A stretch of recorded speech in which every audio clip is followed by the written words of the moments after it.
What is the dumbest thing a customer has said to you? Would you like some jalapenos with your nachos? No, I'm massively allergic. I could die. Oh, then you shouldn't have any of this then. The cheese and salsa dips you asked for both contain jalapenos. Oh, don't worry. I'm not actually allergic, just not a fan. You damn idiot. I wasn't going to force them. Say, no thanks, and we're done. Story 2. Not to me, but I saw it happen to my coworker. I work at a fairly nice restaurant as a server. As with any restaurant, we get cheap people who want things for free. Couple comes in. Busy Friday night. They were sat at a table that had just been cleaned. They sit down, coworker comes out to say his greet. Before he gets a word out, the guest begins flipping out. How dare they sit her at a dirty table? My friend has to actually move around the table to see a smudge from the light reflecting off it. Woman is now irate that he offered to clean it instead of giving them a free appetizer. She looks at him, 7 p.m. on a Friday rush, and says, "If you do not give us our entire meal for free, including alcohol, we're leaving." Keep in mind, they haven't even ordered a beverage yet. Coworker looks at them and says, "Then leave." They then try to backtrack and say they want to see a manager. My friend said, "No, get out," and they left. My friend has worked there for 10 years. Went right to the managers and told them, I backed up his story, we laughed. Story 3, hey, I asked for light lettuce. Oh, sorry, remake sandwich. Here you go. I don't get all the rest of my order for free. What? No. She ordered for herself, her mom, and 2 sisters. She was honestly shocked she wasn't getting 4 full meals free from a small mistake. Story 4. Working at a chain restaurant, and you never know what kind of things are going to come out of people's mouths. I once had a lady that literally said to me, after trying her food, "This doesn't taste like the picture." Story 5. I work at a pizza place, and we sell breadsticks. Young couple comes in, lady stares at the menu for 5 minutes, then asks me, "So, your breadsticks, those that have bread in them?" No, crap. Story 6. You'll lose business because of this, after an argument. I don't own the franchise of Pizza Hut. Please, I implore you, take your business elsewhere. Story 7. In New York State, you have to have your car inspected for safety. If it's not safe, you can't drive it. I failed a woman's car because her brake pedal goes to the floor and the car barely stops. She loses her crap, calls her husband, who careens me out. "You don't know who I know. I'll have your job by the end of the month," etc. After about 20 minutes of arguing, the lady calms down and accepts her fate. The conversation goes as follows. Her: are the brakes something the collision shop would check after an accident? Me: sure, but it depends on where the damage was. Her: okay.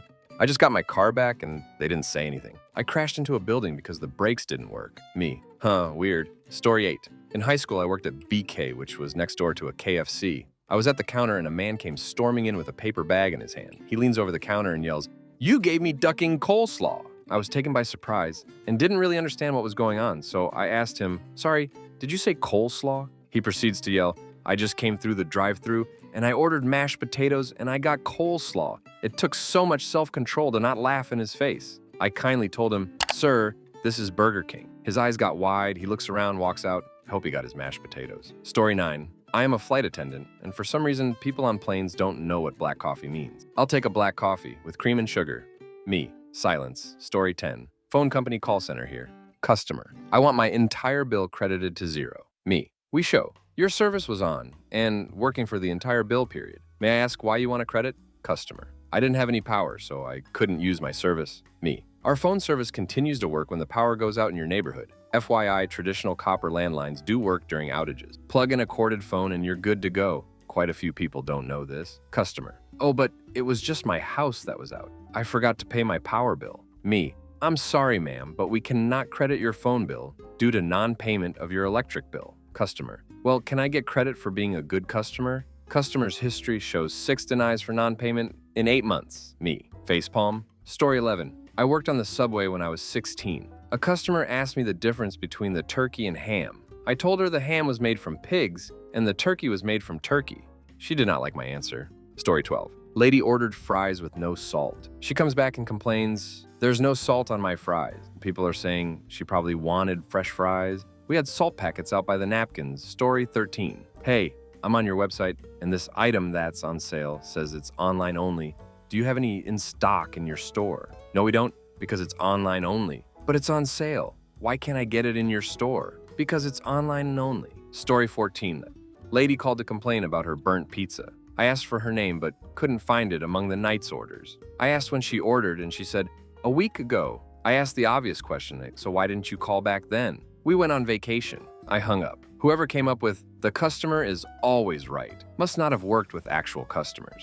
Story 15. We didn't have a military discount at the store I used to work at.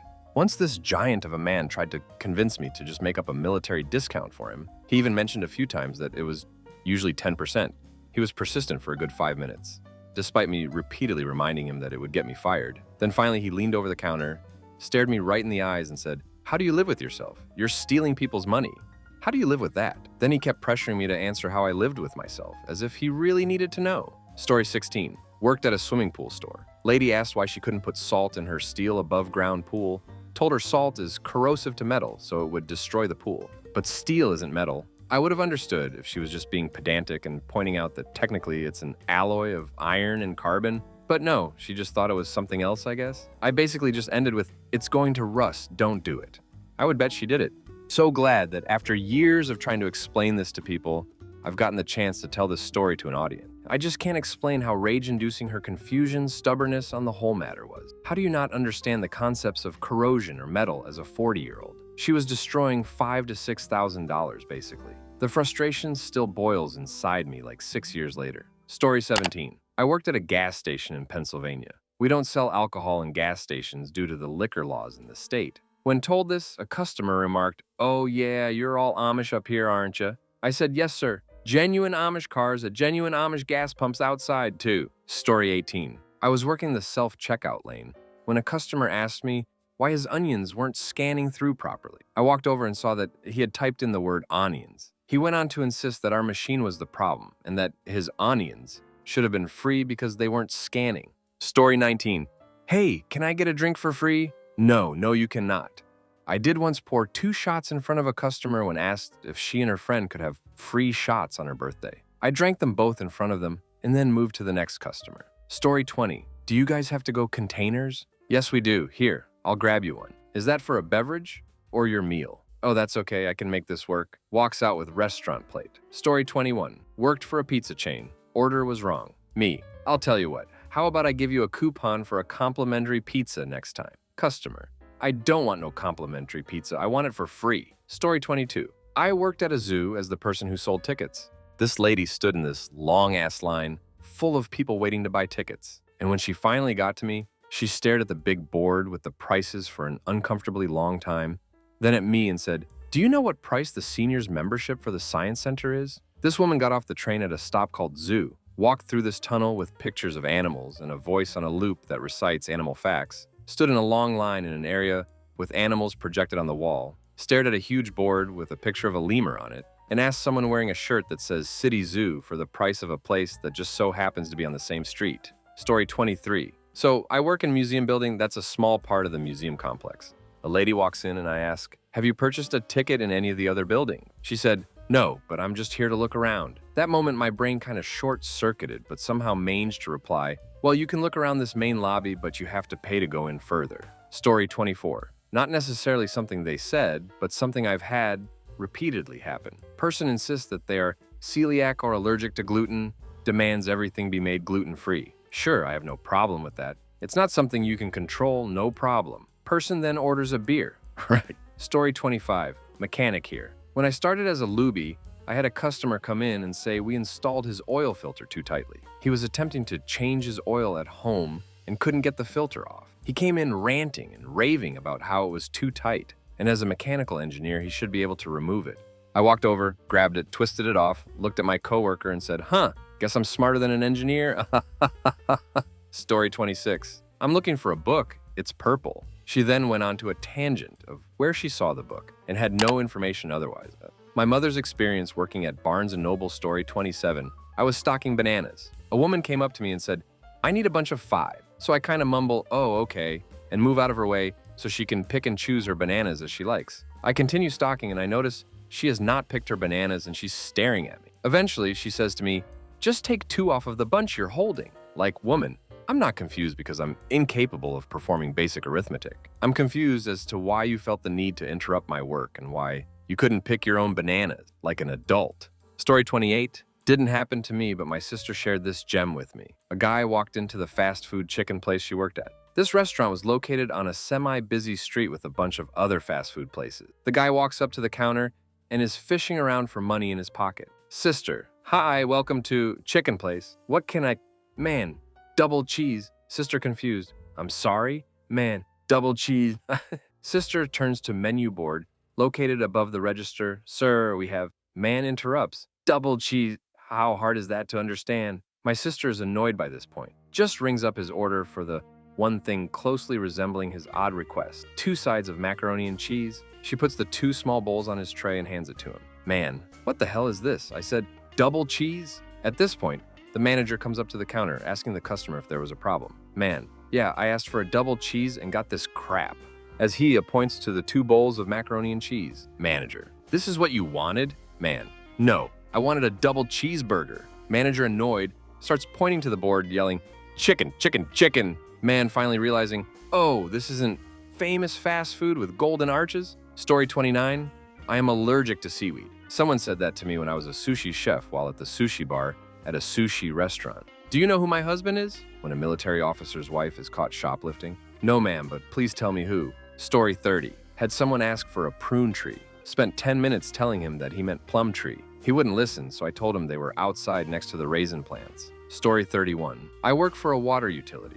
I went to shut off some lady's water for not paying her bill. She asked if I could leave the hot water on so she could shower. I told her that we don't provide hot water. She insisted we do because we have multiple water tanks. I told her she has a water heater inside her house. She insisted she did not. I asked her if there was a big metal cylinder in her basement or in a closet somewhere. She of course did and apparently didn't know what it was. Story 32, so many working at Hollywood Video. We had some promotion where you got 2 bags of peanut M&Ms with 3 new movie rentals. We ran out quickly and were waiting on our order when a guy comes up with 3 movies and wonders about his candy. I explain, I'm sorry, sir, we ran out and are waiting on our shipment to get here in a few days. This sets him off in an entitled bullcrap storm where I finally say, sir, I'm sorry, I'm just doing my job here.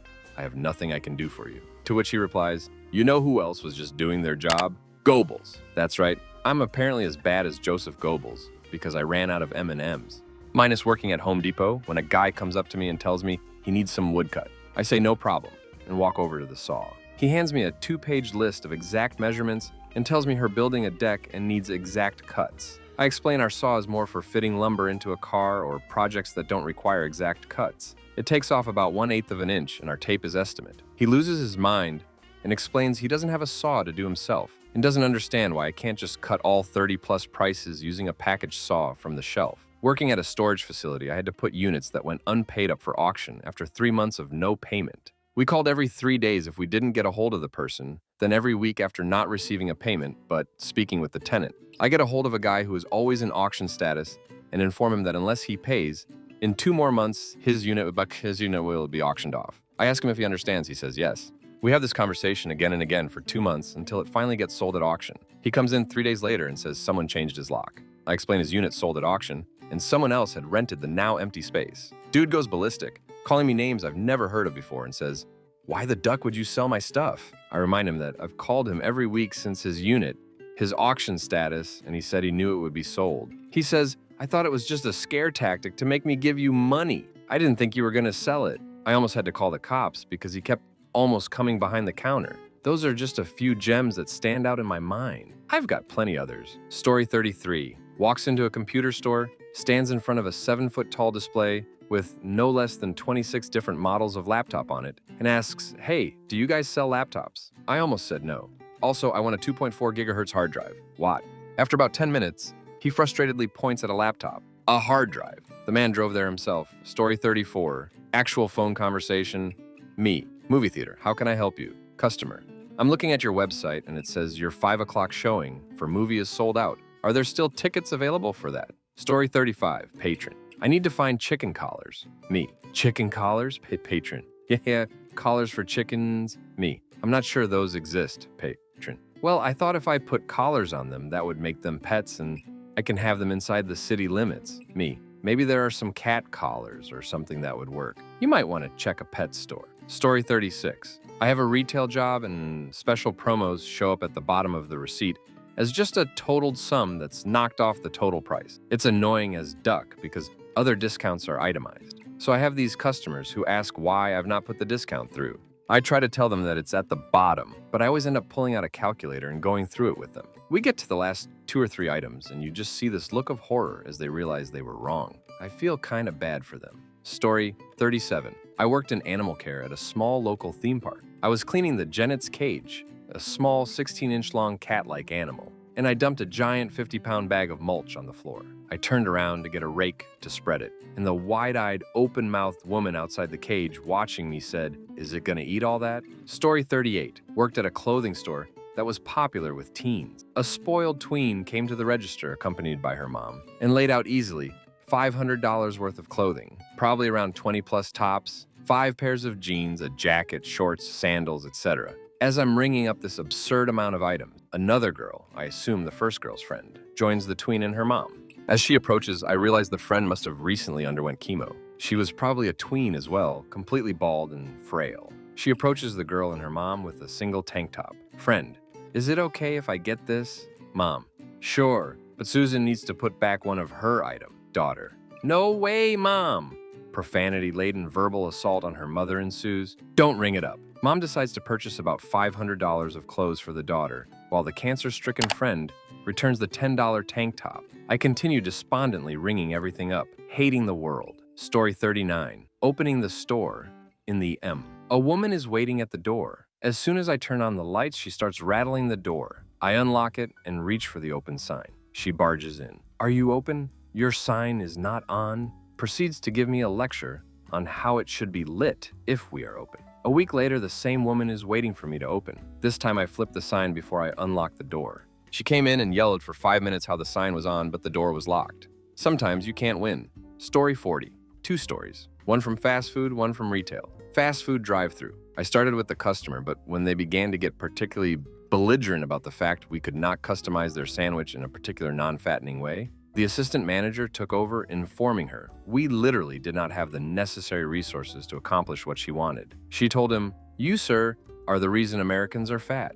You should be ashamed." Being old friends with this assistant manager, how I got the job actually, we still laugh at how ludicrous that statement was. Currently, I work as a shift supervisor at CVS. The fact that pharmacy closes earlier on the weekends tends to get overlooked by a lot of customers. Customers tend to provide a seemingly rehearsed list of possible lines in response to this, but typically only 1 or 2 each. But one woman managed to hit every single one with a special one unique to herself. This woman came in on the weekend after the pharmacy had closed and demanded to know where the pharmacist was. "I'm sorry, ma'am, but pharmacy closes at 6 on the weekends. It'll open tomorrow at 10. "It can't be closed. That's illegal.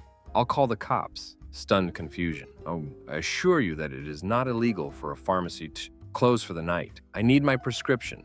It is an emergency. In case of an emergency, you'll need to contact an actual hospital. They do have services available full-time as they are an actual emergency service. Just call the pharmacist and get him back here." "Ma'am, our pharmacists are not required to be here at this time. They have specific hours for a reason." "Then you just go get it." Doing best to contain my frustration. "Ma'am, I cannot do that." "Why not?" "I don't have the key for one, and it would be illegal for me to give them to you." "I could go to prison," drawing in an angry breath. "I'll go to Walgreens." As if this threat is going to make me risk prison, or worse, force a good and liked coworker, either pharmacist, to deal with her crap. They also close at 6 on the weekends. You're lying. They do not close early. I know for a fact since I was there last weekend. Leaving aside why somebody who is expecting to get prescriptions from CVS this weekend was getting prescriptions from Walgreens the previous weekend, there are potential legitimate reasons. I know she is quite definitely wrong. Simply put, you won't be able to get your prescription here tonight. You might consider trying the 24-hour location 20 miles away. They can probably fill it for you, but I'm not trained in pharmacy procedures, so I don't really know how that works. I don't want to drive out there. And here I thought it was an emergency. "Ma'am, I wish you the best of luck, but there's nothing more I can do for you than to ask you to come back tomorrow or recommend the 24-hour store." The woman was like a mad dog who had bitten down on something and refused to let go. Barring breaking and entering, I literally had no way of getting her prescription, and I doubt I would have been able to get through the metal mesh or the locked steel door, even attempting that. Story 41. I worked at a wireless phone company call center. This lady didn't receive an operating manual, so I opted to help her through getting her new phone set up. Convo, me, "Have you turned the phone on yet?" Her, "No, not yet." "Man, please turn on the phone holding the power button on the side." Her, "Nothing is happening." Me, okay, perhaps it needs to be charged." Please plug it into the charger and let it charge for a few minutes. Her, okay, it's plugged in now. I tell her how it is odd that she would have to charge it, because it's usually charged halfway. A few minutes pass. Me, okay, turn it on now. Her, still nothing. Miss, that's the weirdest thing I've ever experienced. Can you take the battery out for me? Her, the battery's already out. Well, Duck, there's your problem. I understand that I didn't tell her that she needed to put her battery in the phone, so maybe it was partially my fault, but I still think it was quite stupid for her not to put the battery in because most things that come with batteries need to have batteries put inside them before they work. I like to think that people are smarter than they are. Story 42. I worked at a restaurant on the beach that served primarily fish and chips and burgers. I once had a customer who was completely irate that she didn't receive fortune cookies with her check. Story 43. It was more of a frustrating everything rather than one sentence. At my bank, it was relatively dead quiet and a customer walks in. Can you pay my bill from my account? Sure, I can help you with that. Insert your debit card into the reader and I can pull up your account and help pay your bill. I don't have it on me. Okay, can I get a phone number to look you up in the system? No, I don't share my number with anyone. Okay, is there anything I can use to look you up? My name. Insert very common generic name. Is there anything else you can provide, like a driver's license? No, I don't have anything on me. I need something to look you up. 5 minutes go by of trying to find her in the system through various roundabout methods. Customer eventually concedes and gives phone number, and I verify her identity via security questions. Okay, so which bill am I helping you pay? My taxes. Okay, which tax and how much? Do you have the form on you? Can't you just look it up on the system? Sorry, we don't have access to your personal tax information. We're not linked to the government like that. She gets frustrated. Just pay my tax. At this point, I'm also frustrated. A 2-minute transaction is now taking upwards to 20 minutes plus. Ma'am, the tax to be paid varies based on what you owe it for, i.e. property, payroll, underpayment, etc., etc. There are literally 12 different options in front of me, not including the bill payment options that require the form to be provided and sent in with the payment. As well, payment amounts can vary month to month based on personal circumstances and tax type. It is up to you to provide the amount and type of tax you want paid. And it definitely helps if you bring in the form sent to you in the mail with all the relevant information. Can't you just look up what I paid last time? No, ma'am, like I said earlier, what you paid last time could be for a different tax, and thus the amount would be different as well. Besides, the system I'm using doesn't even show what the last payment of tax was for, just how much, the date and the transaction verification number. I can do a payment for the previous amount, however, if you insist, but I need to know which tax I'm submitting it for. At this point, she was literally cussing me out for being overly difficult with her, not knowing how to do my job, etc. Then she left. Thank God. Story 44. My first job, worked at a fast food place. Lady wanted a cheeseburger without cheese. I jokingly said, haha, so a hamburger got ya. She was like, no, a cheeseburger without cheese. I explained it's cheaper to just get a hamburger and it's the same thing. Then she said the stupidest thing I've heard. I'm allergic to ham, so I can't have a hamburger. I want a cheeseburger without the cheese, it's all I can eat. Story 45. Why do you only sell cheap separated peanut butter while holding a jar of store-brand peanut butter, which was admittedly a variety with the oil on top? The problem is he was standing in front of upwards of 200 jars of peanut butter, the majority of which was of a mixed variety. Story 46. Used to work at a dry cleaner and this guy brought in a bunch of stuff. He brought in these garments called camis, which we charge $8 for. He also brought in a bunch of shirts, and some which should be sweaters that are more expensive. But because he brought in so much, I charged those as t-shirts, which are $1.50 cheaper. One of the camis he brought was a little shorter than the others, and he said they should be the same as a blouse, which is $5. I told him that I've already given him a break on the t-shirts, so we should just leave the ambiguity alone to save him some money. His math must have been terrible, because he started arguing to lower the price of the camis to $5, and I told him if I did, I'd fix the prices on the sweaters. So instead of saving $3 from the price change, he'd be paying more for the sweaters. I was pretty dumbfounded and said, well, if you want to give us more money, quote. Story 47. Work in finance. I had a guy get mad at me because I asked him if he wanted to put his IRA contribution in his managed or self-directed account. He got pissed and said, stop using smoke and mirrors with me. I want whatever will get me the highest return. I responded with, if I knew what our returns would be, I wouldn't be working here. Story 48. I work in a food marketplace that has hundreds of different options to eat. They are visible, all types. There is no other reason to be there. The tourists ask, is there anywhere to eat around here? This is a daily occurrence. For those curious to my reaction, I merely move my arm in a wide sweeping motion. Story 49. Hotel front desk. This happens all the damn time. Do you have any rooms tonight? No, I'm sorry, we are sold out. So, you don't have any rooms? I'm sorry, we have sold all of our rooms. So, like nothing at all. Story 50. I had a customer berate me for not layering her latte, so the coffee floats on top of the milk but under the milk froth. I told her that we had a new roast, and it must have about the same density as heated milk because it doesn't layer well. She scoffed at me that a traditional Italian latte is not a traditional Italian coffee, is layered. Nope, layered lattes were invented after a normal latte because latte means layered in Italian. Latte means milk. The worst part was when my dad, who owned the cafe, came over to calm her down and see what she wanted, spent a good amount of time making a layered latte, carrying it ever so ducking gently to this monstrous cow only for her to put sugar in straight away and stir. Story 51. While working for Apple Retail, I once had a woman ask me this with a straight face. If I add a lot of pictures and stuff to my iPad, will it get heavier? Story 52. I suppose I'll comment first. I've been in retail for 2 years, and my all-time favorite was when a semi-elderly woman, who was looking for trouble, you can always tell, came in and accused one of my team members that he was using his phone as soon as she walked into the store. Let me preface by saying that at my work, we have iPods that act as scanners and finding products, etc. So anyway, she says that he's using his phone when it's clearly an iPod, and I tell her so. She still says it's a phone and mumbles on her way out.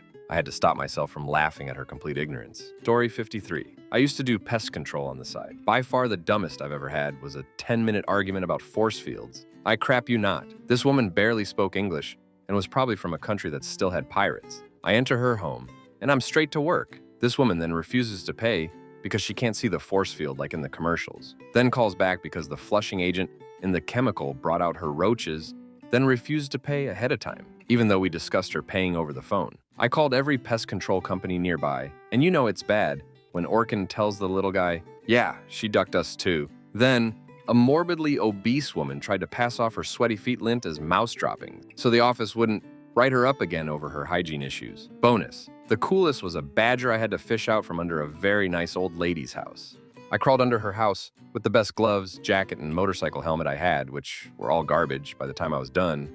I dragged the badger out, threw him in a cage, and this wonderful old woman sees that I'm kind of bleeding everywhere and decided now was a good time to tell me she was a nurse during World War II and bandaged me up pretty good. She gave me a lemonade and a ham sandwich and told me I had the same mix of stupid and brave, mostly stupid, as her late husband. I figured this little old lady had done enough. I told her there wasn't a charge and dropped the badger off a few miles away. Story 54. This happened to me last week. So I work in the service counter in a grocery store, and we sell cigarettes and lottery tickets and stuff like that. So this super old white trash couple come up and they tell me they need to exchange something. So I said yes, not knowing what it was yet. They then pulled 3 packs of cigarettes out of their bag and continue to tell me that they purchased these at one of our sister stores in a town 6 hours away, and they were the wrong one. I explained to them how it is a federal law that we are not to return or exchange cigarettes. And this lady is not having any of this, and she starts throwing a tantrum. All I wanted was organic cigarettes because that's all I smoke. Why is it so ducking hard for you to give me what I want? So I tell her that I can't help her and to have a nice day,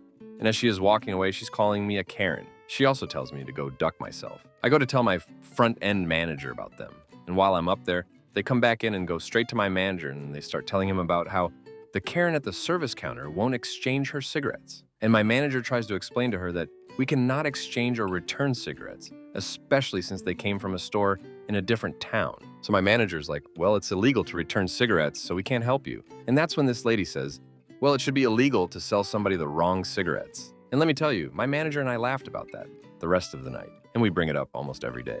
Story 55. A few years ago, delivering pizzas, I was fairly awesome at triple-checking orders before leaving the store, since return trips cost me chances at more deliveries and tips. Guy had to be in his 40s or so and ordered a pepperoni pizza and boneless garlic parm wing. Answers the door, throws a boneless wing in his mouth as he goes to get the cash, and then comes back pissed, saying he got the wrong food. I'm 99% sure everything was correct, at least as to my ticket, so I ask him what's wrong, and he says there's no way he ordered a pepperoni pizza he doesn't eat. Meat. This guy had survived to adulthood thinking boneless somehow means it's not meat. Story 56. Work at McDonald's. Brand new girl on cash. I'd say one of her first shifts after training. Someone has a coupon for a free coffee. She accidentally promos a breakfast sandwich. Cue Karening from customer that they paid for their coffee. I'm closer to new girl than the manager. Been there for 6 years, so I step in and explain they didn't pay for a breakfast sandwich, so They are actually saving more money. They claim they did cause it's on the receipt. Yay, but it says 0.00 next to it.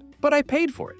It's on the receipt, they try telling me again. Eventually, I just roll my eyes and grab a free coffee coupon and hand it to them and tell them to use it next time. Story 57. I was working third shift in electronics on Thanksgiving, and a lady came in just past midnight. Customer, I want to buy this Fitbit for Black Friday. I scanned it and told her our sales didn't actually start until 6 a.m. Customer, but your ad says it starts on Friday.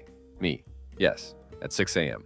Customer, but it's Black Friday. Me, but the sale doesn't start until 6 a.m. This exchange went on for nearly 5 minutes. Finally, she left and said, well, it's good to know I wasted my time. When she was out of earshot, I said, if it makes you feel better, you wasted my time too. Story 58 was working on a government contract for a web application a long while back, and this was an actual conversation. Customer, why is it that if I enter some data in this web form and hit the back button on my browser, then come back to the form, the data is gone? Me, because the data was never saved anywhere. You have to hit the submit button, and it'll get saved to the database. Customer, that's stupid. It should save the data so it's there when I come back. This was never a requirement, of course. Me, well, you have to press a button to post the form. I can't just automatically save the data as you type. This was in the days before Ajax would allow this to be possible, though I might have been able to pull it off somehow with an iframe hack, and even now it would make very little sense for this use case. The form was like 3 short fields, and there was no user identification other than the session. Why do you need to hit the back button before you submit the form data anyway? Customer, that's not the point. I should be able to, and come back and the data is still there. Every website does this. Me, could you give me an example of a website you use that does this so I understand what you want? Customer, that's not my job. It's your job to know that all websites do that, and I want mine to do that. You and your team must be stupid. Yeah, the guy who had no software development knowledge called me and my team stupid to my face for something he couldn't even give me an example of. I had to immediately get up and go get my CEO before I unloaded on the ducker. Story 59.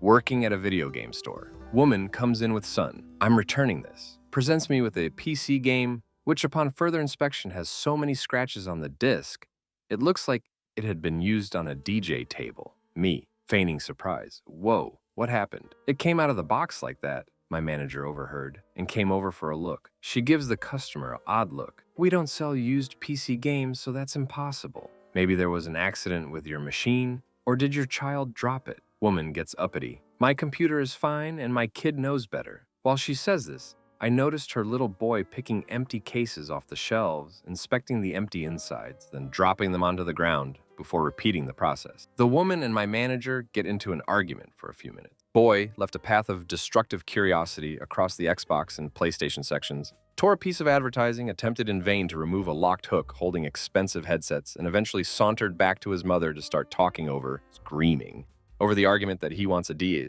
If you want a benefit of a doubt, you best not bring a walking piece of evidence on the contrary. Story 60. Work at a movie theater. A girl came up and bought a ticket for a show where you need to select your seat, so I tell her, this is the screen up here. And she yells, I know what a screen is, I ain't stupid. So I let her figure the rest out and wonder why she was so close to the movie screen. Story 61. Work at a machine car wash with self-serve vacuum. Customers were vacuuming around 7:55. We shut vacuums off at 8:10.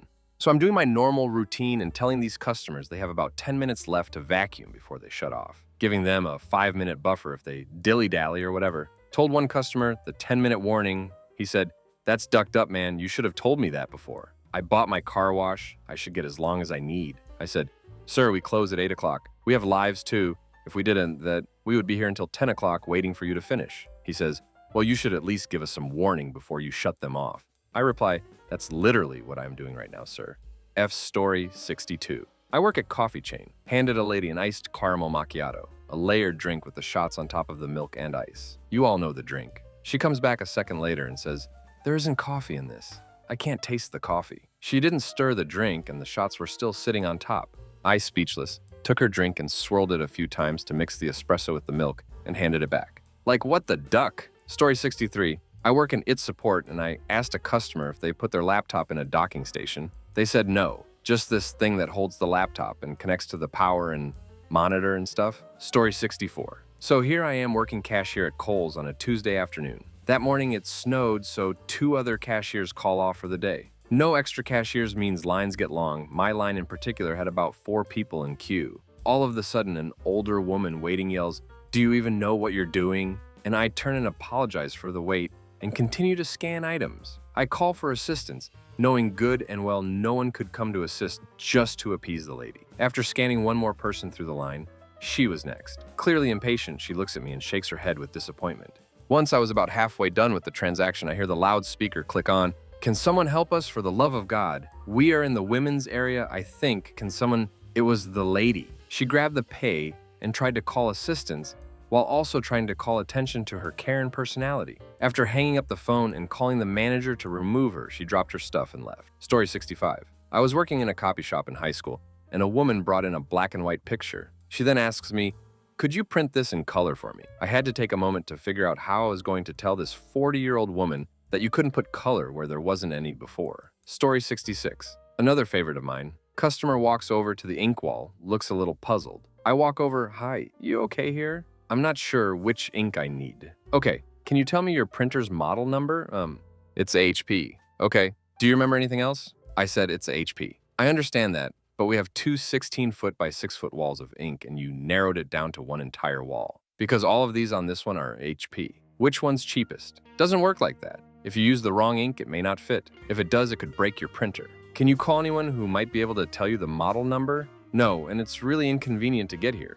I came especially out of my way, and I can't believe you don't have what I need." "Okay, well, if you decide to come again, here's our number, call us. Tell us the printer, we'll find the ink, set it to one side for you. That way you won't waste your time." She storms off in a huff and complains about our service. "I'm not a goddamn clairvoyant, love. What do you expect? Bring the dead cartridges with you next time.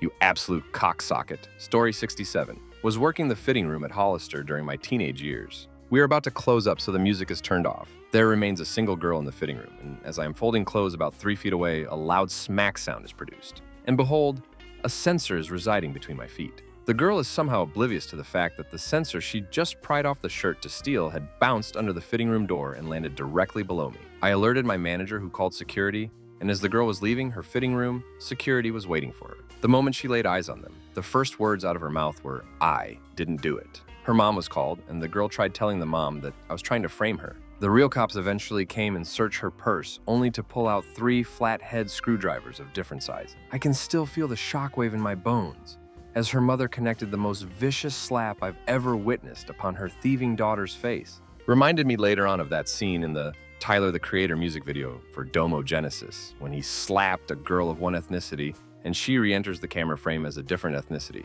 Story 68. Someone had gotten a purchase that totaled $49.60, and they handed me a $50 note. I had to sit there for 5 minutes explaining how they got 40 cents change. Somehow, in their head, they thought I was supposed to give them $4. Story 69. This happened just yesterday. Cosmetology teacher here. A client was complaining that she used to be able to touch the ends of her hair by reaching behind to her back, kind of reaching the bra strap area. But now, after the haircut, she can't reach her hair. I'm used to dealing with slightly unhappy guests. Red, cosmetology teacher. So I ask how much length she originally wanted to take off, to which she replies, "An inch." Well, lo and behold, if that hair wasn't a solid inch above that damn bra strap. I had to explain to a grown woman that if you cut an inch off your hair, then your hair will be an inch shorter. Story 70. I work at a bakery. Every Tuesday we have a deal on brownies where they only cost $2. They're normally $3.50. Anyway, a woman comes in and asks which items are $2. No problem. I get asked that many times throughout the day. I explain that all the brownies are only $2. She says thank you and continues to look. She ends up buying 4 chocolate cupcakes, which are $3 each. She was so shocked and pissed that the total came up to $12 instead of $8. She asked why, and I explained that cupcakes are $3 and only the brownies are $2. She goes on to explain how the chocolate cupcakes should only be $2 because they're basically like a brownie, because they both have chocolate. I honestly didn't know how to react to that one. Story 71. Me. Yeah, we only keep one on the shelf at a time because of the theft. Customer. Oh, is it the black people? Me. Say what now? Customer. Is it the black people that steal it? Yeah, you can leave now. Customer. What? Leave. Now, most ignorant crap I've ever dealt with in my life. Story 72. I work at an Applebee's. I've heard a lot of dumb crap from crafty, self-entitled customers who think that Applebee's is fine ducking dining, but this one sticks out. For context, I'm in a college town and we do $1 margaritas on Wednesday. Customer. I'd like margarita me. Okay, can I see your ID? Starts going through phone, so I wait for her to pull her ID out. Instead, she shows me a picture of her ID on her phone. Here you go, Em. I'm sorry, I need to see the actual ID. I've been in plenty of times, and this has always worked. I'm sorry, but rules are rules. I need to see your physical IDC. After all the times I've been here, and this is how you do me? Well, I've never seen you before. And I've been a bartender here for months, so can I get you a water? C. Well, if you won't serve us, we'll go to Chili's. M. Okay, have a great day. They paused a little bit while I just smiled at them as if they were trying to call my bluff, but ended up ordering non-alcoholic drinks and wings. Story 73. The store chain I work at usually has a huge 10 for 10 sale once a month. The tags are numerous and prominent. During the 10 for 10 sale last month, I was stocking yogurt and a lady pointed to one particular product, clearly marked 10 for 10. Are these 10 for 10? When I said the tags for this sale are numerous and prominent, I don't think I stressed it enough. The entire yogurt section was awash in a shining yellow sea of 10 for 10 sale tags. Probably about 350 of 400 products had a yellow 10 for 10 tag. But this woman still felt the need to ask. Story 74. Working at a pub, this one guy ordered a pint of cider. I told him it was 5 pounds, and he gives me a 10-pound note that he had cut in half and says to me, "That should be enough, right?" When I said no, he looked super confused. Anyway, when I said he could either pay for it with real money or leave, he asked to speak to my manager. Manager calls him an idiot and asks him to leave. He then proceeded to swipe the drink and pour it on his face. I doubt he got much of it in his mouth since so much spilled on the floor. What happened next makes me question if he was an idiot or crazy or a secret genius. He turns to make a hasty exit, and just as he opened the door, he shouts, "I win!" Story 75. Wow, this could not have come at a better time. I work for a credit union, and today a customer came in and asked if he could borrow the stapler. I oblige, and he staples his 2 papers together. 2 minutes later, he comes back saying, the staple pinched him and asks if I can smash the staple down with a hammer. Why in the world would I have a hammer? I offered to just remove the staple, but he was having none of that. Story 76. I run a restaurant. Guy comes up to pay, and I ask him how everything was. He tells me how he had to send his eggs back 3 times because they weren't cooked properly. Over medium means you're still going to get slight runniness to your yolk. Claims that there should be no runniness, which would be over ducking hard. Then he says I need to hire new cooks and fire the ones that have been working at my store for 10 plus years since they can't even cook eggs properly. Idiot. Story 77. I had a lady yell at me the other day because she bought a crappy track phone, not our fault, that apparently didn't have any reception where she lived, also not our fault, and she has a stalker, most definitely not our fault, that showed up at her house and could lost her.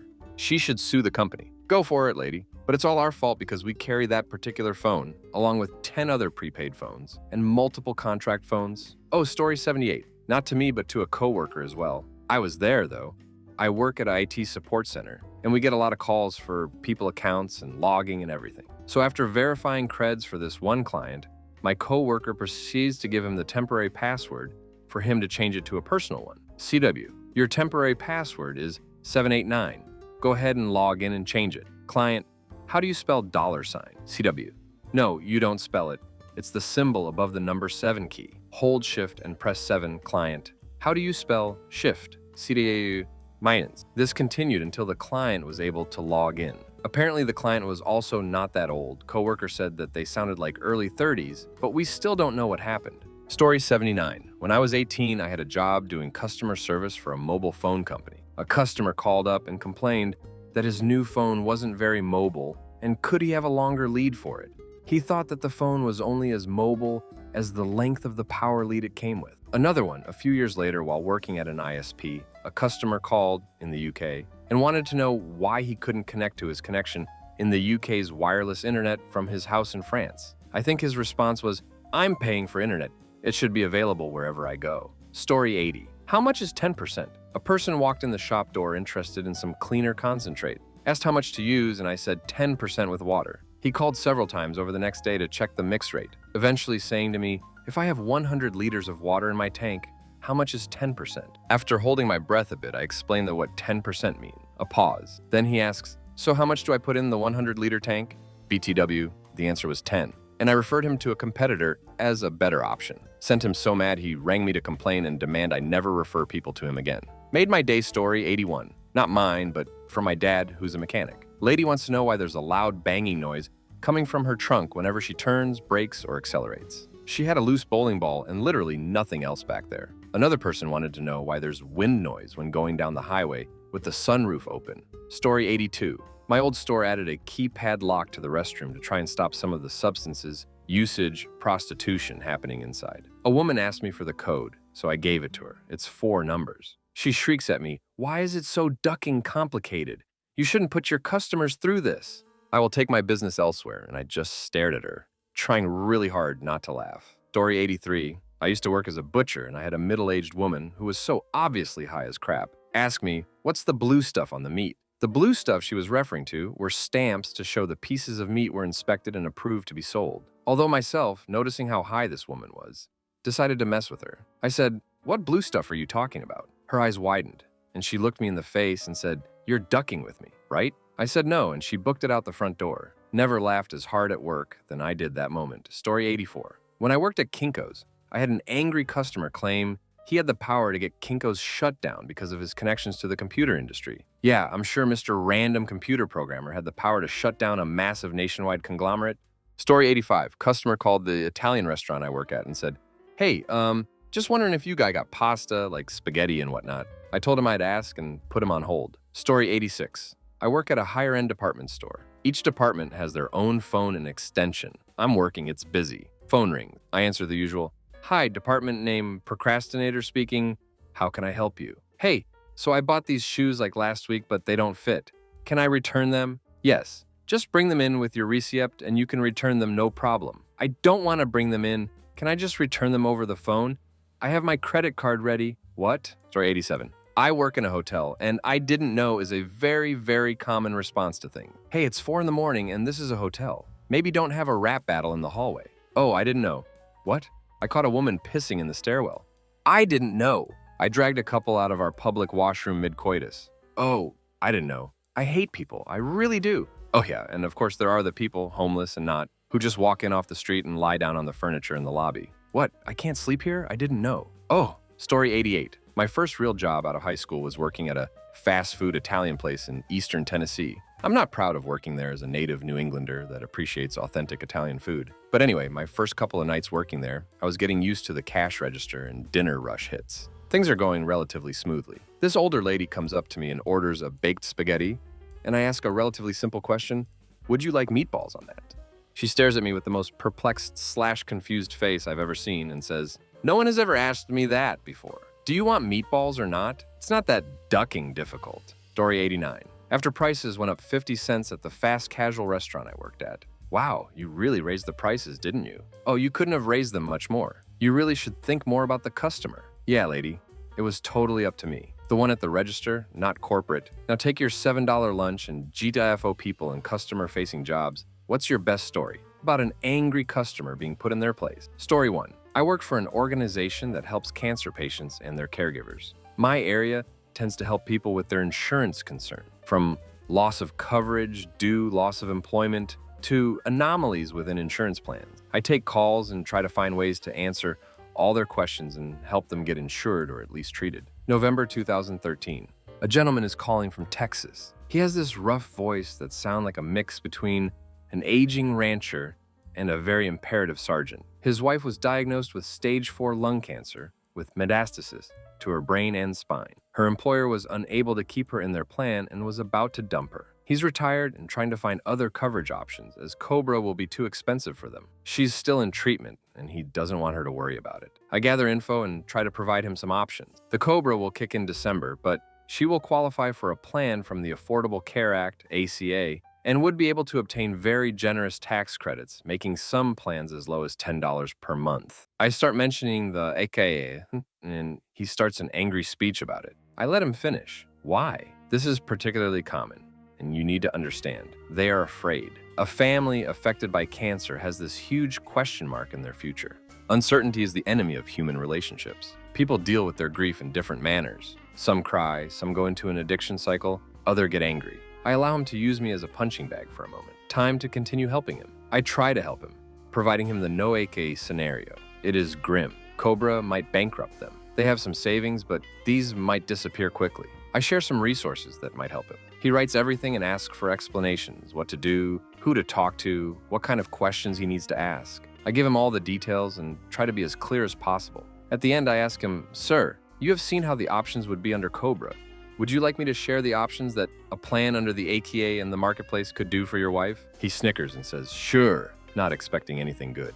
I detail the advantages. I share the estimate I obtained before, which would in no way be as expensive as Cobra, and give him details on who to talk to and how to get enrolled. I acknowledge the current bumps on the road, but I start sharing all the benefits for her. How she will not face a pre-X anymore. How annual and lifetime limits will be a thing of the past. How it could benefit her. I can hear him, little by little, softening up. I finish giving him the info, and there's a moment of silence, almost 10 seconds, after I say, sir, these are the possible scenarios. What questions do you have about these? For a moment, I thought he had hung up. He asked me where I am from originally. I have a very Latino name. I share that I'm from Mexico originally, but I'm happily living in the US now. Another pause. He asks questions on who to talk to in his area to help his wife fill an application to the marketplace. I share all the details. I ask him if he has any other questions or needs. He mentions that I've done more than enough. I ask him how's he feeling. He didn't expect that. He feels spent and tired. I find some resources that provide counseling over the phone for cancer patients and their loved ones. He's thankful for these. He apologizes to me for what he said about Latinos and for what he said about Obamacare. I tell him that I appreciate his apology. I also thank him for what he's doing for his wife. I tell him that is very touching for me to hear how dedicated and caring he is, looking out for her well-being. I tell him that I don't have words enough to thank him for assisting her. He thanks me very quickly. I hear a whimper, the sound that a strong man makes before starting to cry for the first time in a long time. He hangs up. I clear the tears from my eyes. I try to recognize caregivers at every time that I can, but I hate myself whenever I make them cry. Story 2. Years ago, I was a manager in a grocery store. Woman brought a pie back that she said was undercooked. I asked to see it so I could send someone to go get another for her. She didn't wait for me to finish my sentence, or after my first 3 words, she threw the pie at me. I promptly told my office cashier to call the police. This woman must have thought I was kidding. So when the cops showed up and she was still there, I had her arrested. The look on her face was priceless. Years of putting up with holes like her just washed away. Best day ever, at least at that time in my life. Story 3. I'm a hand engraver. I write stuff on metal and glass. And one day this woman comes in with 3 crucifix ornaments for her kid's christening. Normally we get the customer to write out their message. This is to avoid spelling mistakes from communication errors. E.g., if the customer says they want Chris engraved, and we write Chris, then it's our error. Getting the customer to write it out avoids these mistakes. Now this lady had her message all typed up on a piece of A4 paper, a name and date to go on each. As it was easy to read, I didn't have to clarify any. So I counted the letters, gave her the quote, and she told me to go ahead, but she wouldn't be back until tomorrow. As I'm ruling the job up, I noticed that 2 of the dates had not yet occurred and one was not for another year, which I thought was odd because most people do not book christenings that far in advance. But I thought, as she'd gone to the trouble of typing it all out, she knows best, so I engraved it as she'd written it. Now I was off the next day, and when I got to work the following day, I noticed they'd been picked up and paid for. So I assumed the dates were correct and thought nothing more of it. That is, until she came back that afternoon, looking furious. She waddles up to the counter and slams a bit of paper on the bench, telling me I'd ducked up the job. And what was I going to do about it? I calmly asked what the problem was, and she told me I put the wrong dates on, and then opened her bit of paper to show me. The text was exactly the same as the original piece, except the dates had been changed. I told her that that message was not the same as what she'd provided me with. She was outraged and claimed she'd just reprinted it so she could get her husband to confirm that what I had engraved and what she had typed were different. I told her how I recalled thinking about how it was strange that the dates were so far in advance when I was engraving it, and that she must have made a mistake with the dates. She then starts screaming, calling me a liar and demanding I fix it. This is when I remember that we keep all the engraving slips for just this kind of thing. So I put my hands up in defense and say, let me see what I can do. I walk over to the spike, hoping that the guy who was filling in for me the day she picked them up had kept it, and he had. I remove it from the spike, unfold it, and slam it down on the bench as hard as I can right next to the altered one she brought in. And I say, as calmly as I can, if you'd come in here and said you'd made a mistake, I would have been more than happy to help you out. But you come in here, accusing me of doing my job wrong, and then suggesting that I'm the liar. Well, you can just take your crucifixes and duck off. She stared at me shocked and then slowly gathered her things and started walking away. On story 4, my sister used to work at SeaWorld at the Shamu Stadium. When the stadium got full, it was her job to tell people that they would have to wait for the next show. One day, after she starts doing this, a man walks up demanding to be let in. My sister politely told him that he would have to wait for the next show. He then begins hurling racial insults at her while telling her that his wife had been holding a seat for him. My sister's not an a-hole. If he'd simply told her that he had a seat already, she'd have let him in. bit because he was now name-calling all types of terrible names. She told him he couldn't come in. His wife then shows up and joins in with her husband. My sister tells them both to wait right there so that she could ask her manager if she could let him in. After all, she didn't want to get written up for disobeying. She leaves the couple at the entrance and calls security. She tells them some of the names she was being called, one of which was Jigaboo. They went old school, even said tar baby. She returns to the couple and says that her manager is coming to sort them. Security sent the largest black guy on staff, who, upon approaching, looks the man square in the face and says, "You want to call me a jigaboo?" They were both ejected from the park and banned for life. Story 5. Working at a museum really early in my career, and I was doing a coat check. Woman turns to her teenage daughter and said, "This is why I'm making you go to college. So you aren't an uneducated idiot who hangs coats." Took my graduate school textbook, Strategic Planning for Arts Nonprofits, out from my bag, slammed it on the counter, and asked if she wanted to discuss the regulations for 501c3 organizations, or if she'd like to edit my graduate thesis. Git took her coat and walked out. Story 6. I work at a Chili's, and I had a customer come in one day, give me his name for a pickup. I go over and look at the orders I had with no name matching. I ask him again to make sure I didn't get the wrong name, and he goes off about how we messed up. All the usual things, how hard at your job, how could you screw up, what is wrong with you, etc. I keep my cool and ask him what he ordered so the kitchen could make it as quickly as they could. As soon as he got to the ahi tuna salad, I told him with the straightest face I could muster that he had ordered from the Outback next door. He said nothing, not even an apology, and just turned around and walked out. I still get a nice laugh about it today. Story 7. I was working at a Holiday Inn on a sold-out weekend when a guy showed up to check in. I type in his name, but we have no reservation under that name. I tell him we don't have a reservation by that name, and he immediately gets pissy, making snide comments about how hard is it to look up a name, and then starts spelling it out really slow and loud like I'm mentally challenged or something. I tell him there is still nothing by that name, nothing even close. I ask him if maybe he has a confirmation number, because sometimes names get typed in incorrectly. He's getting really pissed at this point and says, yeah, he probably has it in an email, but doesn't feel like going through all that, and just make him a new reservation. I of course tell him I can't do that because we're sold out. So he pulls out his phone to look up the email, the whole time going on and on about how stupid people are nowadays and how hard can it be to find a ducking reservation, yada yada yada. He finally pulls up the email, says here, as he shoves the phone in my face. I look at it for about half a second and see the Days Inn logo. I just looked at him and said, "This is for the Days Inn. You're standing in a Holiday Inn." He just turned around and walked out without another word, but the look on his face right before he left made me feel sweet, sweet victory. Story 8. I used to work for an electronics store in the car audio installation department. You'd think people would know better to be nice to people who work on your car or handle your food. One lovely day, I'm properly buried under a dashboard when asshat pulls up behind one of the bay doors, despite the no parking sign. I hear the rumble of the truck, so I wait for person to come to the desk. After a minute, nothing. Still working under the dash when decides to honk the horn at me. Strike one. I wait a second, and sure enough, he does it again.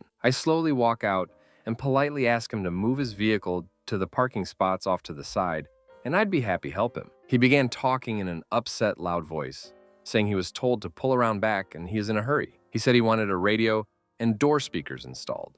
Okay, no problem. Go on inside and speak with the sales guy. I was just there, I told him. I understand, but policy is to inspect vehicles prior to sale, ensure correct parts are sold. Proceeds to the front, goes through with the sale. Once he gets to the back, I have a form ready to fill out asking vehicle info and notice liability, etc. He fills out bare minimum and doesn't sign, despite mentioning of signature and the large red X noting where to sign. Finally, paperwork done and has been riding impatient the entire time. I'm only one currently working when he demands know how long. Now we typically quote a time frame to be safe because the unexplainable can happen and retail customers love opportunities, ask for free stuff. I tell that it will be between hour and 2 hours. Finishing up this vehicle, and his is next. He gets angry and yells how 2 hours is ridiculous for what he is getting installed. Try and calm him down, not working. He asks for manager. When I politely smile, say, I'm manager. He uses a few more profane words, not that an early 20s kid isn't giving in. He storms off, finally pull his vehicle in and get to work. He comes back with the store manager. Store manager clearly can see working on his truck. He asks the wait time and I reply, at this point, no more than an hour and a half. Loses it and tells about me lying and saying more than 2 hours and me being rude, etc., etc. Again, looking for a handout. The store manager explains the little knows about installation and finally gets chill out a little. Once the manager leaves, welcomes himself into the bay. directly past the no customers this point sign to watch me work. Strike 2. I ask him to leave, state insurance reasons, whatnot. He'd throw another fit. How it's his truck and I better break anything. He wants to make sure I'm qualified and not just rigging it. Get him out since I get paid install. Strike 3. I'm hourly. I've worked on cars 5 times the price of your 5-year-old pickup truck. I maintained patience this entire time and I've finally had it. Finally, the good part. As I'm finishing the driver's door speakers, I make my way to the trash and remove banana peel for morning snack. I drop it inside the door panel and button the vehicle back up. Rotting banana peel won't make noise sliding around in the door. So long, You made my day. Enjoy the new system and stinky car. Dr. Rude Customer kept complaining and questioned my abilities to work on his truck. Banana peel inside door panel for stink revenge. Story 9. Customer comes in asking about concrete stain for outdoor application. After 20 minutes of prying, paint store customers rarely have the slightest ducking clue what it is that they actually want. I come to find that what he's actually doing is coating an in-ground pool. So no, concrete stain is not sufficient, and outdoor concrete coatings that you would buy off the shelf are also not sufficient. So he gets all pissed off when I tell him it's a 2-part epoxy that needs to be special ordered at about $70 a gallon and only comes in 2 colors, white and blue. This is important. I'm not even bullcrapping him either. This is a very specific application and only a few products will work. They're all expensive. But hey, you own a ducking in ground pool, dude. Them's the breaks. Anyway, he places the order, puts down a deposit, and leaves. I tell him it should come in on our next truck in a week and that I will personally call him. 2 days later, he calls me, asking why it isn't there yet. Same thing happens again 4 days in. Finally, the truck arrives with his epoxy. I call him, he comes to pick it up, and it turns out he wanted blue, not white, even though he specifically said white. I even had him write down exactly what he wanted, and he wrote white. When I showed him this, he accused me of forging his handwriting to cover the mistake. So finally, I just bite the bullet and place another order for the other color. Mind you, this is about $200 worth of paint that I've got to bite the bullet on now. It's highly specialized, and it won't sell off the shelf in a million years, probably. So then it turns out the blue is back ordered and will take 2 weeks. Dude flips his crap and starts yelling in the store, as if that will somehow make it possible for the manufacturing plant to defy physics and create his complicated ducking crap 14 days faster. Finally, he says, "Duck it," and I place the order. Cue the same process as before. He calls every 2 days the entire time, wondering why it hasn't arrived yet. At this point, it becomes important to point out that he was likely not aware that the store only employed myself, a manager, and an assistant manager. Point is, I don't think he knew it was me he was talking to on the phone. So he finally comes in when his order has arrived, and is grumbling and caring the whole time about the price, availability, color mix-up, on and on. I get to the point where all I need is his credit card to finish up the transaction, and as he hands it to me, he says something to the effect of, "And on top of that, you've got this ducking retard answering the phones around here, who blah blah blah blah." My brain shut down at that point. Voided transaction, handed him his card back, put his paint away in the back room, and told him he was no longer welcome to shop there. He flipped out predictably, threw a cup of pens at me, and knocked over some small displays on his way out. I got written up for rudeness and for the 2 botched, expensive orders that we were now stuck with. Worth it, though. I know for a fact we were, at the time, the only store within 100 miles that sold pool coating. I really hope I ruined that guy's summer. Story 10. I sold a used car to a customer that was an as-is vehicle. I warned the customer up front of the risks involved, but he decided to buy it anyway. I advised him during his purchase to buy an extended warranty, which he scoffed at and told me was a waste of money. 2 days after the sale, his transmission blew up and he called me, understandably upset. I told him I would do everything I could to help him out, because I felt very terrible about his misfortune. I told him the best I could do was cover the labor for the repair, out of my own pocket, which equaled about 2 weeks of my pay. The customer blew up. He told me I was a lying git amongst many other less than choice words. He kept repeating, "Oh, you a hole's got me." Being a car salesman, I'm very resentful of the negative stigma attached to my position. And that was the phrase that finally put me over the edge. I snapped back at him. "You know what? You're right. When I warned you of the dangers of buying this car and told you to buy a warranty, I had this planned the whole time. I wanted to be having this conversation with you, and I was just waiting for you to buy this car so I could press my magic transmission explosion button. I did all that because I'm a sociopath, taking part of the worldwide shady car sales conspiracy, and I love watching the misfortune of others. We got you." when it was brought to light how misplaced his anger was and how ridiculous he was being. He took a deep sigh, paused a second, and said, "You're right, I'm sorry." My manager overheard, was so impressed he covered the labor costs so I didn't have to pay anything. The customer apologized again when he picked up his car from our shop. Since then, he has been one of my best customers and referred 3 people to come do business with me. Story 11. My family owned a small business where we sold random Indian things, kind of like a general store. Now, as a small business, people assumed that they could take advantage of us by asking for discounts and such, but we didn't do that. One day, a woman and her family came in and were looking at these handmade purses. They were marked at $15, and when she brought it to the register, she wanted it for $8. I kindly told her no, and this woman proceeded to tell me that I should give her the discount because it was ugly and that she could probably make one better. So, naturally, I got pissed off for her giving me a crafty attitude and criticizing my merchandise, so I asked her that if she could make it herself, why didn't she? She stopped, threw the bag on the floor, and walked away.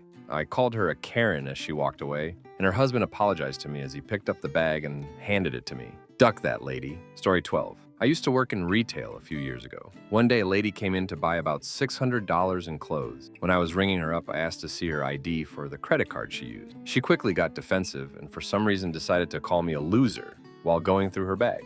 I ignored the comment and waited for her to find it. After a few awkward seconds of her looking, she told me she must have lost it. I looked at her and said, "Well, who's the loser now?" She left without a word, and after years of dealing with customers' crap, I felt really good that I got away with my response. Story 13. I had a customer come into the gas station I worked yelling and cursing because he had bought a 90-day pass for our car wash, and it was out of order for the second time in a week. He was berating me about getting his money back or getting the car wash open, while I tried to explain that there was nothing I could do for him because I couldn't refund a previous day's sales or fix the car wash myself. I was the only staff on hand at the time. He was getting frustrated and proceeded to point to his car parked outside, which was a Mercedes SLS AMG, as he yelled, "Do you see that car out there? That's a $200,000 vehicle. I can have this place shut down." I guess I was more surprised than anything because I laughed right in his face. All I said was, "Do you honestly believe that's a reasonable course of action?" He didn't seem to know what to say to that and deflated pretty fast. It felt good to shut down someone who was being unreasonable and childish with just a calm and cool-headed reply. Story 14. I used to work security at a big art museum in NYC. Maybe not what you'd consider customer service, but that was a big aspect of the job, answering questions, giving directions, and generally trying not to step on anyone's toes. I was working bag inspection at the front door, next to the supervisor's desk, when I saw this man in a backpack stomping up to the desk. He had tried to come in earlier and was denied entrance by one of the guards. The man started screaming at my supervisor about how the guard he had dealt with was so rude, had tried to invade his privacy, had physically blocked him from entering. How dare we try to impose on our visitors, etc. My supervisor listened to the whole rant, nodding along, until finally he said, "That's unfortunate.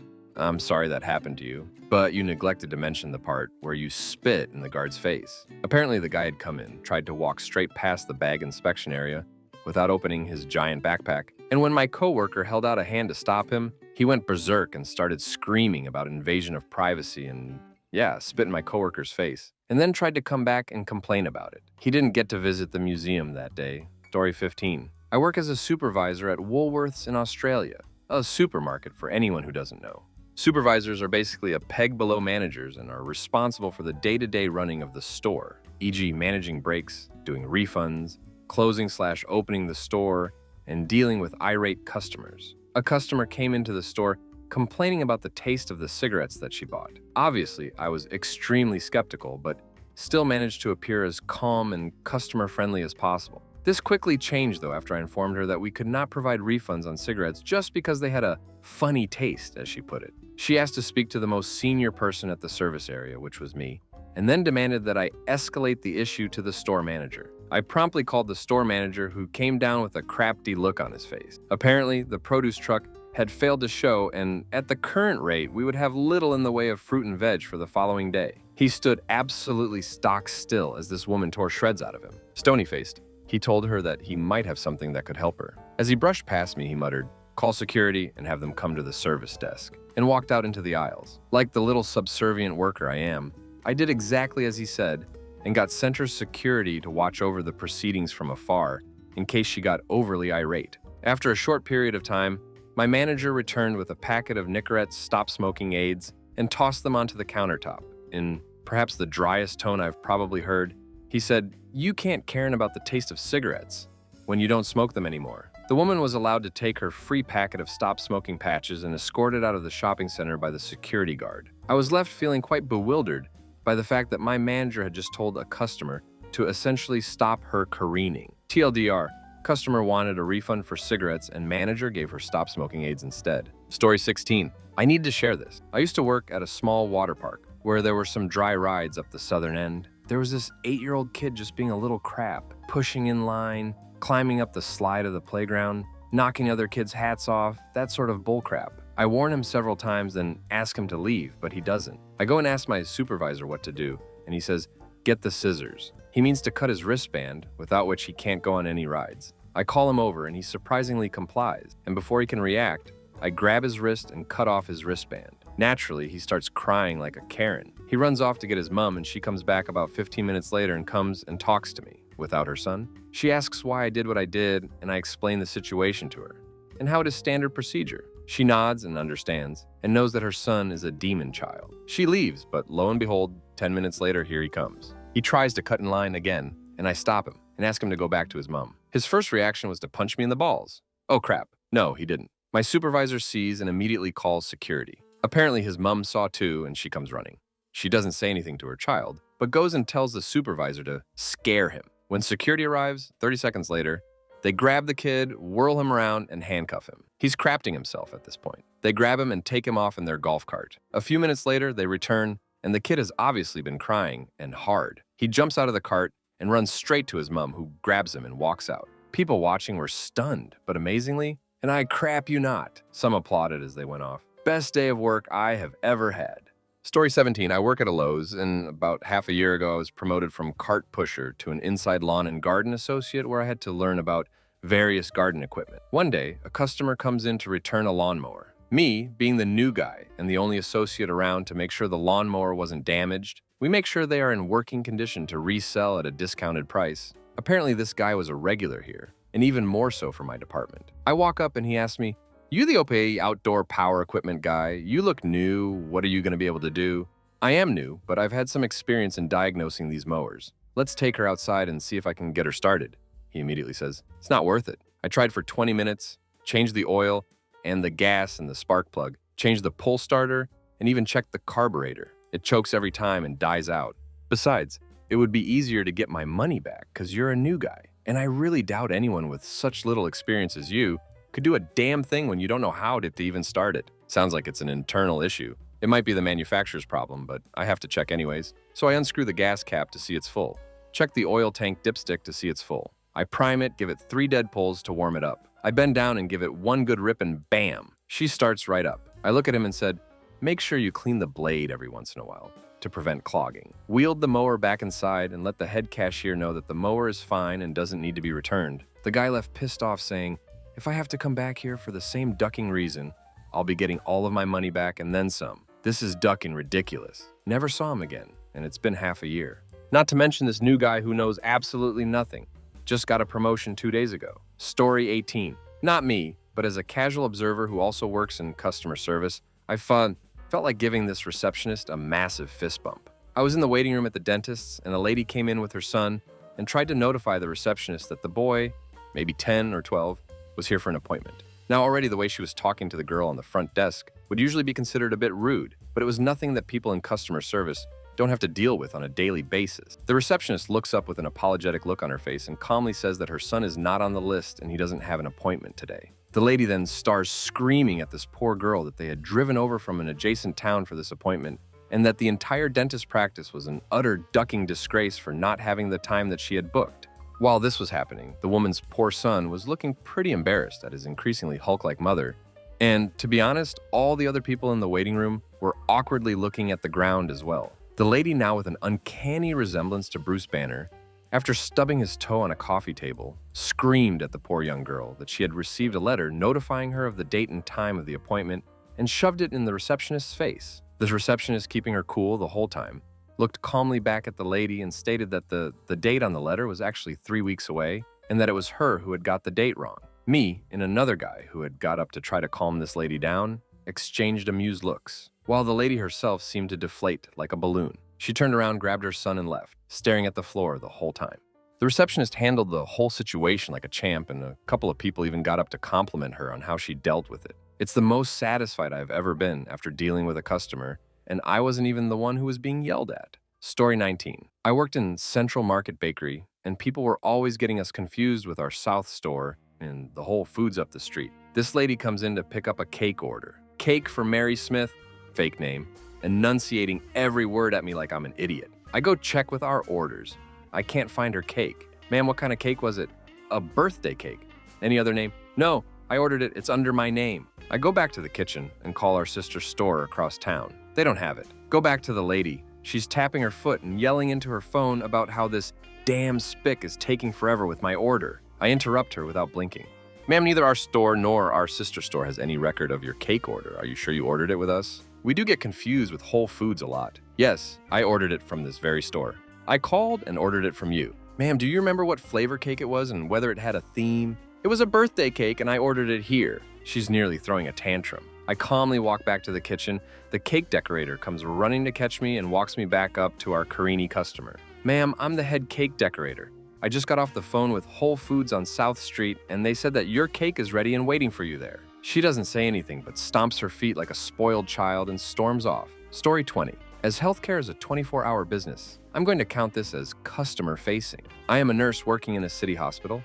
A rather irritating patient, not happy with the way hospitals run, rings her bell for what seems to be the 1,000th time on a very long night shift to state she is having a stroke. Now, normally this is something very alarming. However, she was not showing any symptoms of experiencing said event. The only symptom she complained of was, I can't move my arm, it's frozen. Skeptical, I asked her to move her lifeless chicken wing, which she did not do. After turning around to get my vital sign machine, I catch her moving her own stroked arm up to scratch her witch-like nose out the corner of my eye. I quickly turn around to watch her dramatically flop her arm down as if it weighed 1,000 pounds, where she proceeds to say, oops. I called her out. She became flustered and stuttered, called her family to say yes. In fact, she did fake a stroke and not to speak this to the hospital. The patient later admitted to lying. 30 minutes before I'm about to go home, irritated with the events that transpired, she rang her call bell to say she was having a heart attack. All tests done. The only thing this lady had was a crock of crap. Story 21. This was kind of harsh of me, but oh well. I worked at a photography store for about 3 years. We'd often have people come in who had deleted photos from a memory card and wanted to try and retrieve them. We offered a service where we ran the card through software to try and retrieve lost photos and then would put them on a disk. We had a guy come in who was pretty rude. As soon as he walked in, the kind of customer that probably had a decent job and liked to turn his nose up at people working in retail, he said he had come in on behalf of his mom, who had accidentally erased a load of holiday photos from her visit. We said we'd do our best to retrieve them, but that we charged 20 pounds for the time it took and to then burn them onto disk. He said he thought it was a joke, that we'd charge that much, and walked off saying how he'd go elsewhere. About 30 minutes later, and he came in again to try and get us to improve the price. We said that it was just what we charged, and it wasn't really a service we offered. Eventually, he paid and went through with it. I personally did the retrieval, and among about 150 photos of family snaps was a few videos. For those who have never done a card retrieval, you often get images and videos with crazy colored lines through them. So we would often quickly go through them and delete images that had corrupted. The majority of the videos were just family clips in which the guy's mom had accidentally pressed record instead of just hitting the photo option. The last video, however, was a different story. It was a hot video. Anyway, I proceeded to put everything on disk and then used a separate disk for that one juicy video. When the guy picked it up, I gave him a smile.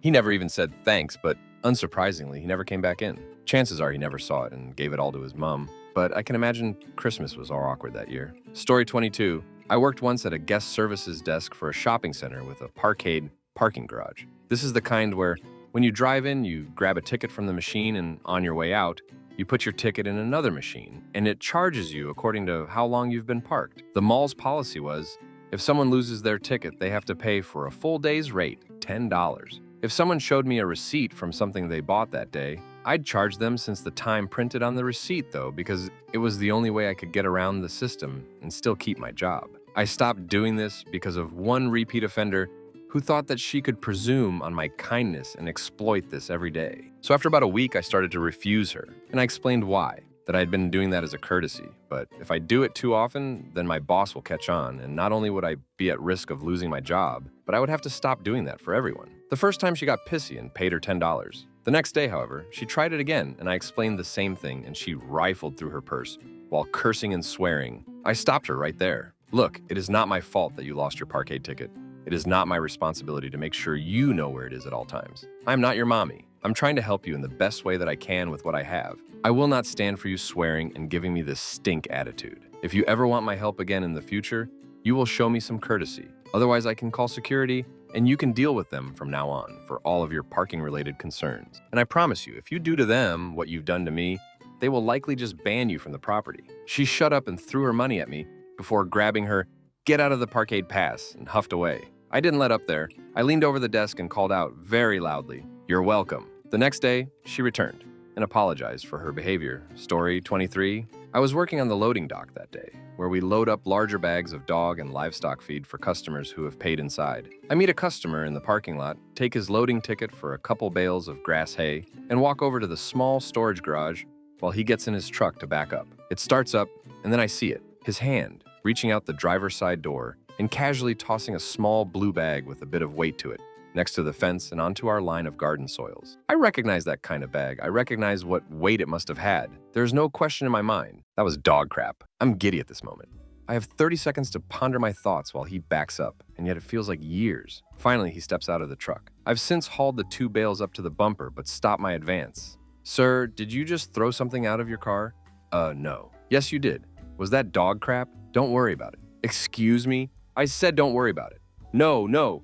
You do not get to throw your dog poop onto my store. It's not my store, but the pronoun choice gives me apparent authority. I wasn't aiming for the store. I was aiming over the fence. Over the fence is a railway and bike path. I don't care where you were aiming. You can't just throw dog crap wherever, and on top of it, I'm not responsible for your bad aim. It's not mine. Then why the hell is it mine now? He gruffs for a minute, then asks, "So what do you want me to do?" The moment is mine.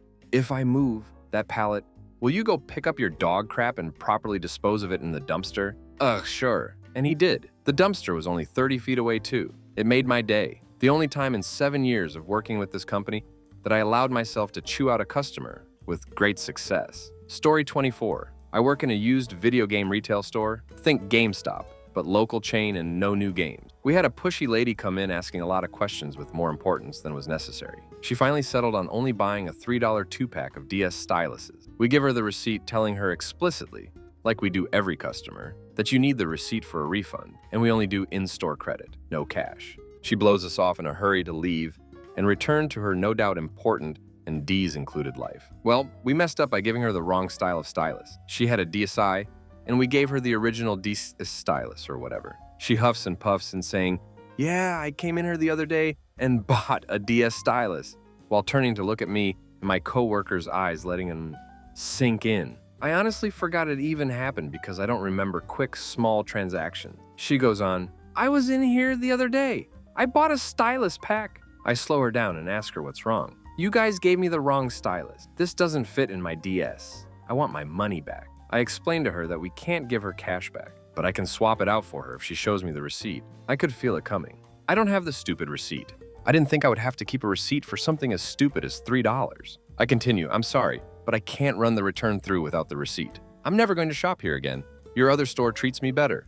"Okay, have a nice day." And she's never come back since, thank God. It's a franchise, so the company gets her money no matter where she shops. Be my guest to go over there. Story 25. Working corporate in a team handling the incoming calls from 25,000 white-collar admins, supervisors, managers, and executives, I started noticing a pattern in the incoming emails one day. One name turned up over and over and over. I pulled the history of this caller and discovered that out of 25,000 people, she had become the source for fully a quarter of all our incoming work. She'd apparently decided that she was the technical contact for a large chunk of one of the more populous states in the country and had told everyone to come to her first with computer problems, except that she wasn't a tech contact, mainly because she had the technical skills of pudding. She'd listen to what the person with the actual problem said, duck up their problem even worse, and then write a rambling catastrophe of a word salad to us. I collected all her emails and ran some stats, talked to my manager's manager, and then rang her back to tell her and her direct boss that not only was she now officially banned from pretending to have any kind of technical knowledge, whatsoever, she was also banned from contacting the IT department in any capacity. If she ever thought she had a genuine technical problem of her own, not someone else's, she would pass it to her boss, who, by the grace of my extremely thin patience at that point, would still be allowed to talk to it. And a final point, I would be monitoring the incoming feeds and tickets for both their names for the next 2 years, and if I saw anything at all which wasn't a genuine technical issue, or any attempt to act as a go-between for another staff member, the ban would then get applied to the boss, and his manager in turn would be informed exactly why his 2 subordinates had caused additional duties to land on the desk of upper management. Their names never turned up in the ticketing database ever again. Story 26. Valet driver here. Where I work, people can easily access our lot and park themselves, which makes part of our job looking out for those people trying to sneak in and park for free. On this particular weekend, our lot was at capacity within about 45 minutes of opening. How our lot is set up is there's 3 rows, 2 on the edges and 1 center row with the entrance sites in line with the furthest row from our valet stand. This lady had snuck into our lot and parked herself while we were full. She approaches the valet stand where I'm at and hands me her keys and asks how much to park. I look at her and say, "I'm sorry?" She repeats herself, "I just parked myself. How much is it?" I tell her, "Ma'am, our lot is at capacity. Will you please move your car?" She then proceeds to ask me how she was able to park if our lot was full. So I walk with her back to the lot and I immediately notice her car. She was parked so that she was blocking an entire row from being able to exit. I ask her to point out her car. She begins to get snotty with me and says, "You tell me since apparently your lot is full." So I take off my sunglasses and look her dead in the eye and say, "Ma'am, there are about 10 customers waiting on me right now. I'm not about to play this game with you. You can either move your car right this second or I will have it towed. Your car's right here." I then pointed out her car. "And you are blocking all of these cars from exiting. Have a good day." She then notices my partner coming into the lot to take a car to a customer and says, "Well, can I park there?" I tell her, "You have to bring your car to the valet stand, and we will park it for you." She proceeds to do this, and right before she pulls up, another customer beats her to get that last spot. I had the biggest smile on my face when I told her our lot was once again full. Story 27. This is somewhat of the inverse, but I was at a professional meetup/networking type event, and getting somewhat bored, stepped out for a smoke. I tried to get back in, but the security guard, it was in an office building, told me the event was full and nobody else would be allowed in. I told him I was already in and just stepped out for a moment, but he wasn't having it. This went back and forth for a while. I explained to him that I had left my backpack with my laptop and my jacket inside, but he started getting agitated and accused me of lying. I was thinking how silly this was. It's not like I'm trying to talk my way backstage to hang out with the band. It was a fairly event, and not the kind of thing one would devise elaborate lies in order to attend. This continued for a while.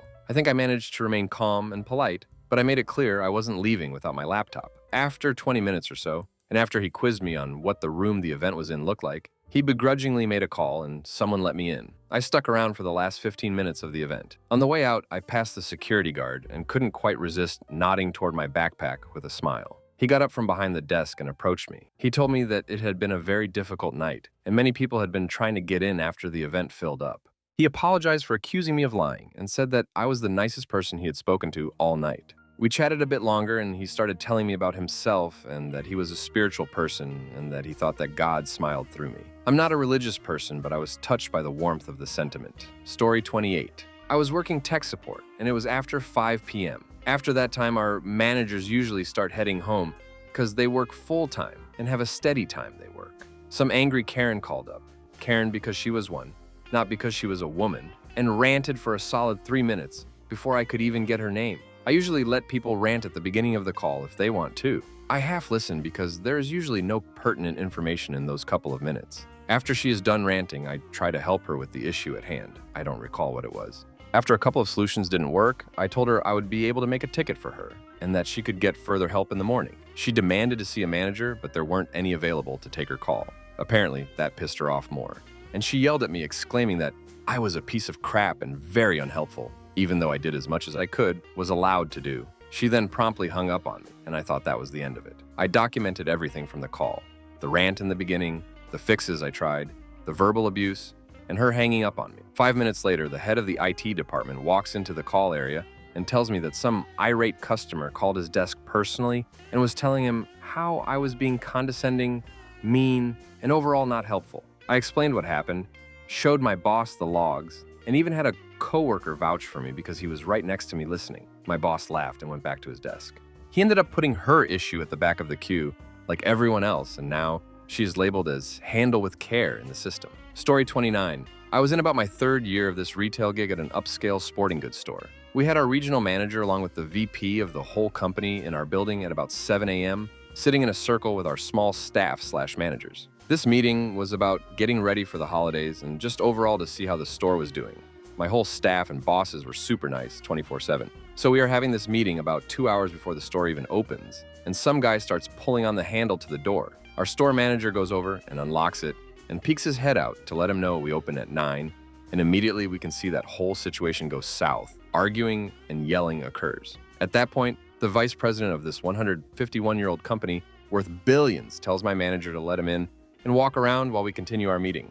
So instead of doing that, this a whole 50-year-old dude walks over to our circle and goes, "Oh, what's going on here? You guys finally learning how to run this store correctly?" I turned beet red and put my head down, and everyone else kind of gasped. To preface this, he was upset because a week ago, he was denied entry to the store 20 minutes after we were closed. He saw people in the store, which were actually our employees, so he urged that it was okay he was allowed in the store. After making his rude comment, he pointed directly at our store manager, saying things like, "How is he a manager? He needs to be fired." At this point, it was like a South Park episode.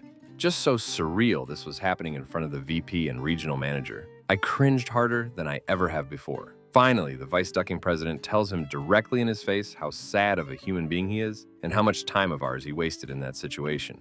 Other things were said, but hearing him say that to this customer, not really caring about the outcome, gave me the most raging justice boner I've ever had to this day. Story 30. I'm gonna flip this around a bit. I was the customer dealing with an angry business owner. My wife and I will sometimes order hamburgers at this little local-owned place about a 10-minute drive from our house. They make the best homemade burgers. The staff there knows us from ordering. One day, I order a hamburger and fries and go to pick it up. The total was $6 and some change, so I pull out the debit card. Didn't work. Look in my wallet, no cash. Owner says there's an ATM machine next door. I go over and try to take out cash, no luck. I know I have money on my card, but the banks are closed. So I go back in and let the guy, I can't get any money out, and that I'm sorry. About a week passes and my wife orders some food, 2 hamburgers and 2 fries. She picks up the food, hands the guy a $20 bill, and he gives her like $1.25 back. She said, "I gave you a $20 bill." And he said, "Yes, but your husband owes me for the food I cooked." So my wife calls me and explains what happened. Instead of calling the place, I head over there. I go in and let him know that he cannot do that. He said, "Guy, you stole from me." Me. "No, I didn't." "Did I leave with the food?" Guy. "No, me." "Did I eat it in the store?" Guy. "No, me. Well, I did not steal from you. You cooked the food, but I didn't leave with it. It's called a loss." He wasn't budging. So I asked, me, "Have you ever had someone order food and not come pick it up?" Guy. "Sometimes." Me. "Do you ever take their money when they order again?" Guy. "Look, you stole from me." Bottom line, I pull out my phone and he asks who I'm calling. I tell him the police.